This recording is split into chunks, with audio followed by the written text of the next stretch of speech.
Shalom saudara-saudari sekalian, marilah kita berdoa.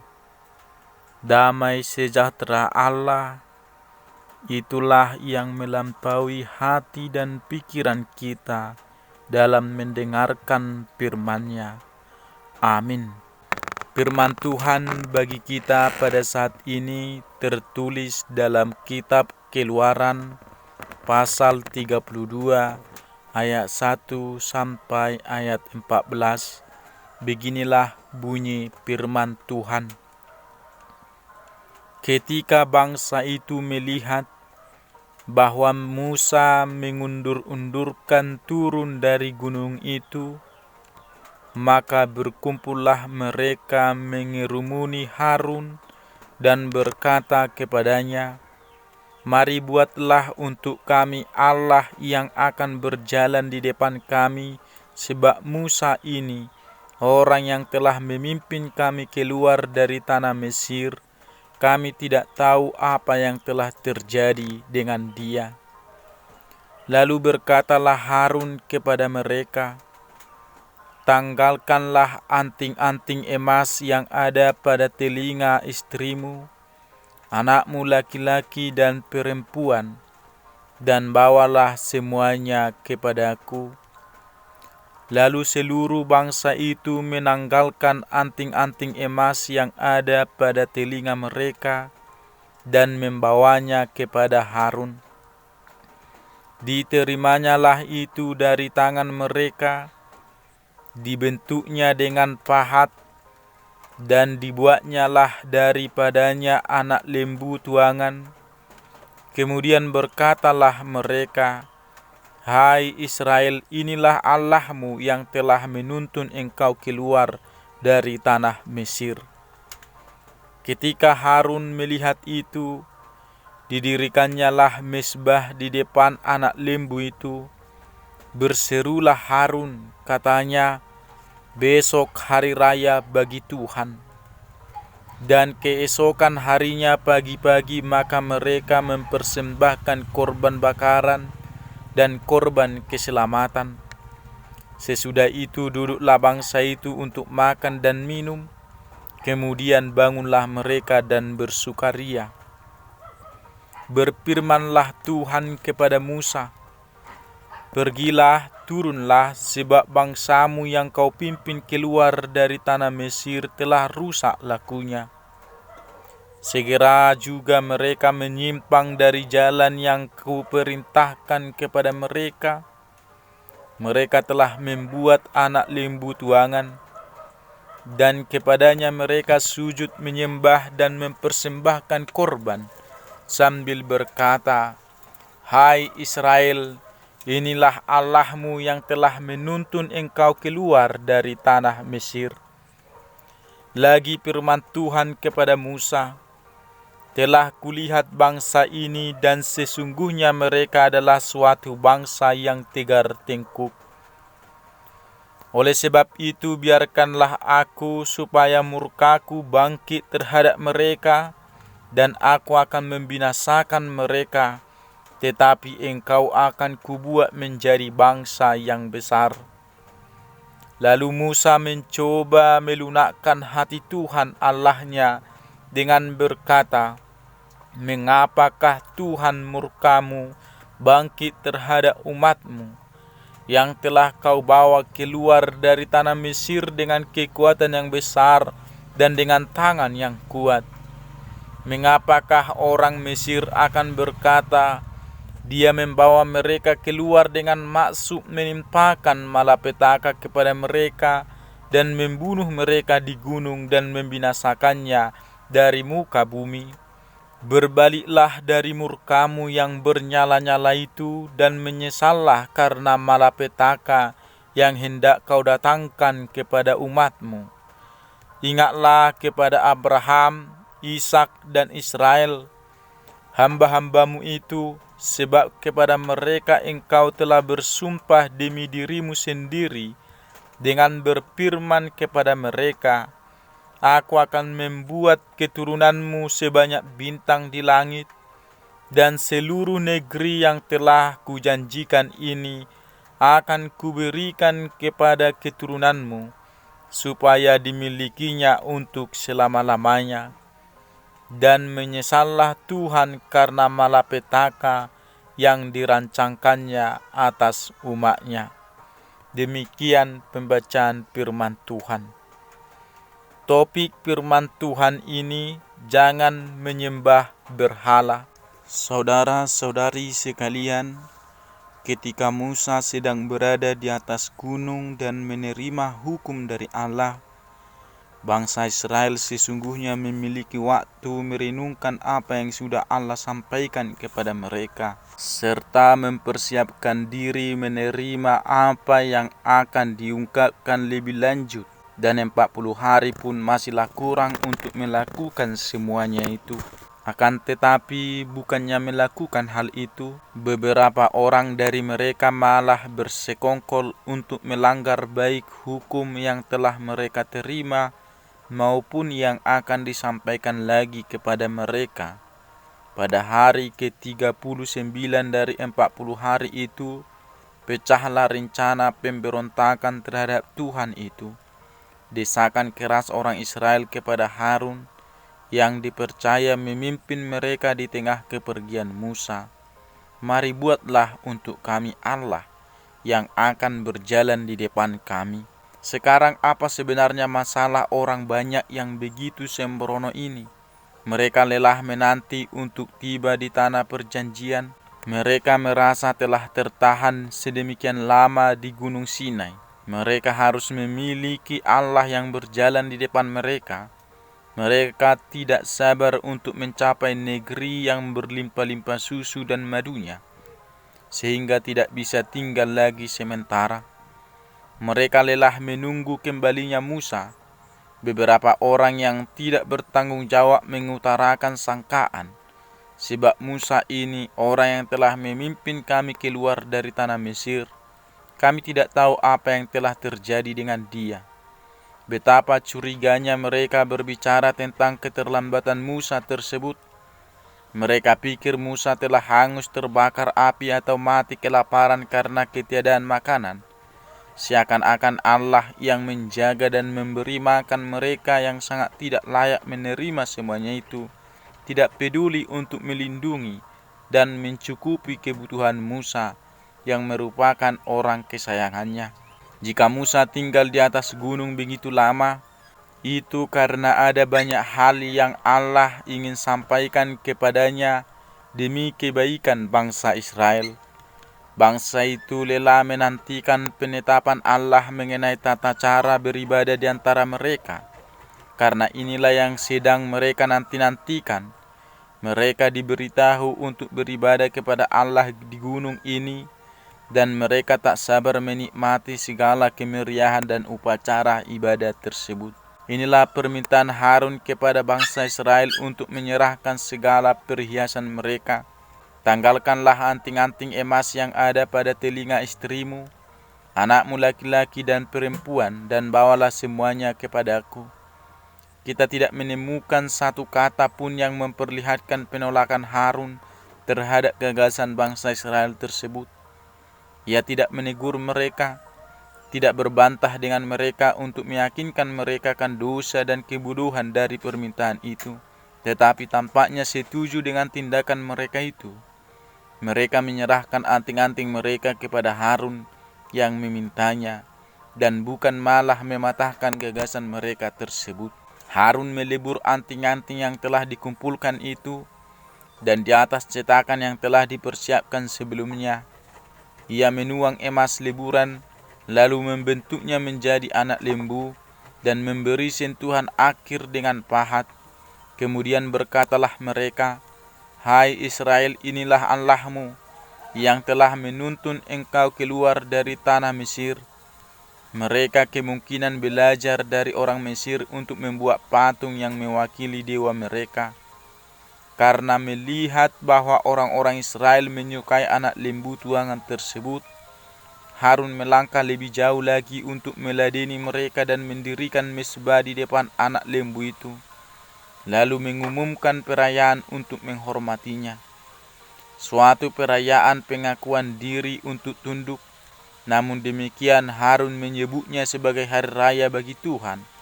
Oleh karena dibuat menyerupai binatang, orang Israel tidak membayangkan bahwa patung itu sendiri adalah Allah, dan mereka juga tidak ingin penyembahan mereka berhenti sebatas di patung itu. Tetapi mereka menetapkannya sebagai gambaran Allah yang sejati, yang hendak mereka sembah di dalam dan melalui patung ini. Namun niat itu tidak membebaskan mereka dari kenyataan bahwa mereka melakukan penyembahan berhala yang menjijikkan. Orang Israel segera bergegas merayakan hari raya ini, dan keesokan harinya pagi-pagi maka mereka mempersembahkan korban bakaran dan korban keselamatan untuk menunjukkan betapa senangnya mereka dengan upacara ini. Dan menurut ritual upacara kuno, mereka mempersembahkan korban bagi dewa buatan baru ini, lalu makan, minum, dan bersukaria atas korban tersebut. Saudara-saudari sekalian, sungguhlah aneh bahwa ada saja orang-orang dari bangsa itu, bahkan begitu besar jumlahnya, yang mau melakukan perbuatan seperti itu. Bukankah kemarin di tempat yang persis sama, mereka baru saja mendengar suara Tuhan Allah berbicara kepada mereka dari tengah-tengah api, "Jangan membuat bagimu patung yang menyerupai apapun." Bukankah mereka telah mendengar suara guru gemuruh, menyaksikan kilat sambar menyambar, dan merasakan guncangan gempa bumi, yang semuanya dengan sungguh teramat menakutkan menyertai hukum ini saat diberikan kepada mereka? Bukankah mereka secara khusus telah diperingatkan untuk tidak membuat Allah emas? Bahkan lebih daripada itu, bukankah mereka sendiri telah mengikat diri dengan sungguh hati di dalam perjanjian dengan Allah, dan perjanjian bahwa apapun yang Ia katakan, mereka akan lakukan dan dengarkan? Namun demikian, sebelum mereka beranjak dari tempat di mana perjanjian ini telah disahkan dengan sungguh-sungguh, dan sebelum awan pergi dari puncak gunung Sinai, mereka telah melanggar perintah yang baru saja diberikan, serta memberontak terhadap peringatan yang baru saja dikumandangkan. Setelah itu Allah memberitahu Musa apa yang terjadi di perkemahan Israel ketika ia tidak ada di sana, bahwa mereka telah rusak lakunya. Dosa adalah suatu kerusakan atau kemerosotan moral dari si pembuat dosa, dan dosa merusak diri sang pendosa dengan sendirinya. Allah secara terperinci memberitahu Musa apa yang mereka telah lakukan. Disinilah kita disadarkan bahwa segala dosa kita yang tersembunyi dari pemimpin kita terlihat jelas dan terbuka di hadapan Allah. Ia mampu melihat apa yang para pemimpin kita tidak dapat lihat, dan tiada satupun kejahatan di dunia ini yang tersembunyi darinya. Dalam hal ini, Allah tampaknya tidak mau lagi mengakui bangsa Israel ketika berkata kepada Musa, "Mereka adalah bangsamu yang kau pimpin keluar dari tanah Mesir." Seakan-akan Allah berkata, "Aku tidak sudi mengakui memiliki hubungan apapun dengan mereka atau peduli dengan mereka. Jangan sekali-kali mengatakan bahwa mereka itu umatku, atau bahwa akulah yang membawa mereka keluar dari tanah Mesir." Allah mengutus Musa turun secepat mungkin kepada mereka, "Pergilah, turunlah." Musa bahkan sampai harus menghentikan persekutuannya dengan Allah untuk pergi dan melaksanakan tugas penghakimannya di tengah-tengah bangsa Israel. Allah mengungkapkan murkanya terhadap Israel atas dosa ini, dan Ia bertekad memperlihatkan keadilannya untuk membinasakan mereka. Allah mengungkapkan tabiat sesungguhnya dari bangsa itu. Mereka adalah suatu bangsa yang tegar tengkuk, tidak layak ada di bawah hukum ilahi. Mereka ini seolah-olah dikuasai oleh roh yang suka melawan, suka membenci semua hal yang baik, dan hatinya condong pada semua hal yang jahat. Mereka menolak keras semua cara yang diupayakan untuk kesembuhan mereka. Allah mengumumkan hukuman yang pantas bagi bangsa itu, bahwa murkanya akan bangkit terhadap mereka, membinasakan mereka seketika, dan menghapuskan nama mereka dari kolong langit. Ia tidak hanya akan membuang mereka keluar dari perjanjian, tetapi juga mengusir mereka keluar dari dunia. Saudara-saudari sekalian, perlu kita ketahui bahwa dosalah yang menghadapkan kita kepada murka Allah, dan murka itu akan membakar habis kita seperti menghanguskan batang gandum kering, jika saja belas kasihan ilahi tidak meredakan murkanya itu. Allah menolak bujukan Musa yang hendak menjadi penengah bagi bangsa Israel. Allah berkata kepada Musa, "Oleh sebab itu biarkanlah aku, apa yang dapat dilakukan Musa, atau lebih tepatnya apa daya Musa untuk mencegah Allah membinasakan mereka." Akan tetapi Allah juga menghormati doa untuk menyatakan bahwa tiada lain selain syafaat Musa yang dapat menyelamatkan bangsa Israel dari kehancuran, supaya Musa bisa menjadi gambaran Kristus, yang melalui perantaranya lah saja Allah mau mendamaikan dunia dengan dirinya. Agar perantaran Musa ini tampak lebih agung, Allah dengan adil memberi pilihan kepada Musa, bahwa bila ia memilih untuk tidak menengahi bangsa Israel dalam masalah ini, maka ia akan dibuat Allah menjadi bangsa yang besar. Entah seiring dengan berjalannya waktu, ia akan mendirikan bangsanya sendiri, atau dengan cara tertentu ia segera akan membangkitkan suatu bangsa besar lainnya di bawah kepemimpinan dan tuntunannya. Jika saja Musa lebih mementingkan dirinya sendiri, ia mungkin sudah menyetujui tawaran ini. Akan tetapi ia lebih memilih mendahulukan keselamatan bangsa Israel daripada kedudukan terhormat bagi kaum keluarganya sendiri. Inilah sosok seorang pemimpin yang tepat. Dengan sepenuh hati Musa menjadi penengah bagi bangsa Israel di hadapan Allah. Ia mencoba melunakkan hati Tuhan Allahnya. Jika Allah tidak berkenan dipanggil Allah Israel, setidaknya ia berharap dapat memanggilnya sebagai Allahnya. Saat ini Musa berdiri di tengah-tengah untuk meredakan murka Allah. Hal ini menunjukkan betapa besar kekuatan doa yang disampaikan dengan penuh iman kepada Allah. Dalam hal ini mari kita perhatikan doa Musa, "Berbaliklah dari murkamu yang bernyala-nyala itu." Ini tidaklah berarti bahwa ia melihat Allah itu tidak adil untuk marah, tetapi ia memohon agar Allah tidak begitu murka hingga membinasakan bangsa Israel.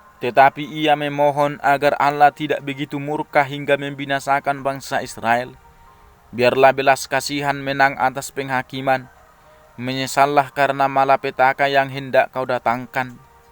Ubahlah hukuman kehancuran menjadi hukuman peringatan.